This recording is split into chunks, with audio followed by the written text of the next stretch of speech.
ئەگەر لە چەند دەقەیەک هاوڕێیان هەندە قسە و باس بکەین هیوادارم ئەو کۆتایی بێ دوێنە قوباد یعنی هات ئەوەی کردم بێم هەندە قسە بکەم بەزبەر لەوە یەک دوو سەرنج بدەم یەک ئەو سێ کەسە مەلا و سالار و فەریدون خۆیان دیت کۆن سەدان پێشمەگە خۆی لەوە کوشتن دەدان خواخوای بوو دیداریان بوو ئەوە من ئەو ڕاپرسێک کردیتم نزیک 1500 کەس لێ 1300 هەندەکە ئەوە دەنجیدایە 180 دیژانە لە سۆسیال میدیا کە مینبەرێکی هەرە گەورەی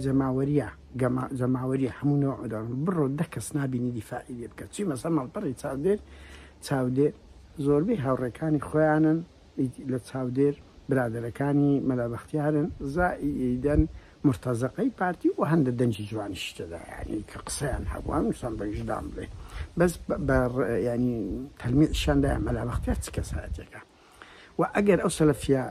سەلەفیە فشەکەرە مەلا عەبدولەتیف سەلەفی نهات بەپشت بڕوا بکەن ئەو هەندەش خەڵک دانەی نەدەکرد ئەو عەبدولەتیف سەلەفی یعنی دەرێ بەسای من ئەوە و باشە عەبدولەتیف سەلەفی ئەگەر فشە و درۆی ناکەی لەو سلێمانەی دەیان مەلهە و قەحبەخانە و شوێنی مەشروب و تلیاک چێشان هەیە دەبڕۆ قەپاتی فشەکەر بەشتەکە کە ڕوویدا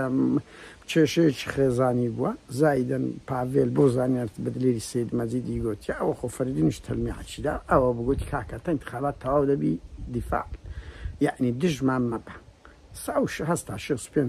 200 ئەوەندەیە چەندە 165 پۆلیسی گواستەوەی تر پاڤێلی شۆت پێکرد زایدە ملک و ماڵە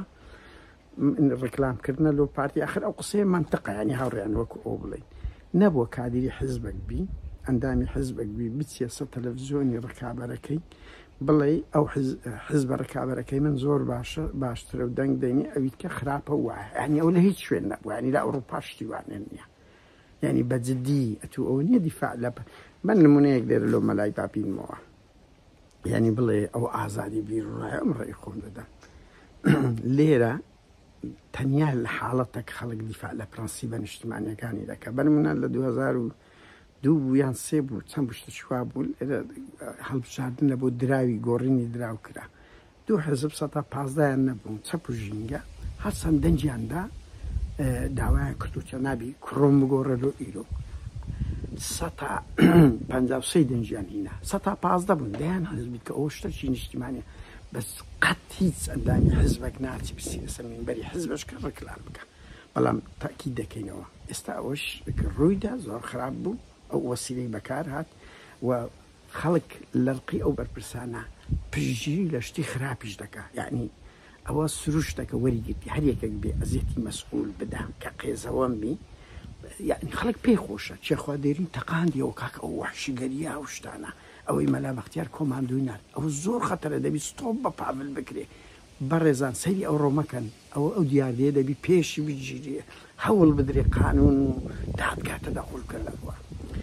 بۆیە بەڵام خەڵک ئەندەڕقی لێ دەبتەوە و وەیلی هاتی هەر یەکێک ئەزیەتی مەسئول دەبتایبەتی مەسئول بەڵام با پاڤێل ناڵێن پاڤێل خۆشەویستە دا ئەمن و ئێمە ڕۆژگارێکی زۆر نزیک پاڤێل کەتن دەکا بزانە کو دەیکەینە گاڵتەجار بە ئەزیەتی دەنگێکی جوان بکە هاوڕێیان بێمە سەر ئەو نقطەی پاڤێل ئەوە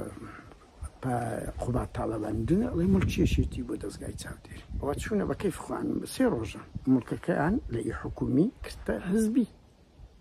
وەرە بەم بڵێ قوبات تاڵەبانیەتی ئەو شتەی دەچێ بوو هاوڕێیان پارتیۆچێتی هەموو مەکتەب سیاسەکان هەموو ڕێکخراوەکانیان هەموو دەستگاکانی هەموو شوێنەکانی کە بەناوی وەکو ماڵی نێچیرە نێچیر دەرەوە مڵچ حزبیە پێشتر ماڵی تاڵەبانی بووە کڕیتیان داهدوو بوو تاڵەبانی لە چێ بوو نێچیر لە چێ بوو بەو پارە گچکانە دەچن و خۆیان دەکردن ماڵی مەحافزی ماڵی کۆسرەتە دەباشان ئیەکێتیە سەری ڕەشی پارتیە تێم دەگەی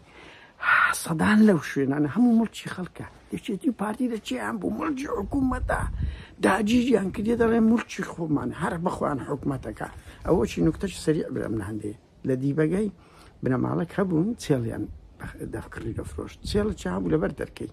هەر یەکێک هەر شەوان دادەنیشتن بابوو 3 کوڕەکە بوون لە یەکتریان دەکرد چێرەکەش لێوێن دەربوو ئەوی بەخەویشی دەکرد ژنەکانیان بوو دەیان کڕی لە یەکتریان دەفرۆشتەوە ئەو واش نییە کاکە هەر بەخۆتی مۆرەکەی دێتەدا و دەرێ عایدی حزبە حکوومەتە دەڤەری سەوس هەموو بنایە حکومیەکانی داگیر کردێ مڵکیەکێتیە دەڤەری زەردیش هەماشت ئەو قەشمەری خانەیە ئەزمونێک لە سەدام وەربگرە سەدام سەدام دەیان قەسری جمهوریە بوو هەمووی بەناوی مڵکی عێراق بوو هەمووی بەناوی حکوومەتی عێراق و بەناوی حیزبی بەعس خۆشی نەکرد کاکە یەک تۆز لەوە ئەو بن لێرە سەرۆکوەزیرانەکەیە هەرچی سەرۆکوەزیران دەستەش ئەو خانەی کە 4 ساڵەکەی 8 ساڵەکەی تەواو دەبی دەڕوا کۆلە لای من فەراشە کە بنایەکی حکومی کرد بەری نادەدرێ مڵکی باوکی خۆمە چ ئەزمونێکی ساقیت و داگیرکاریتان دروست کردیە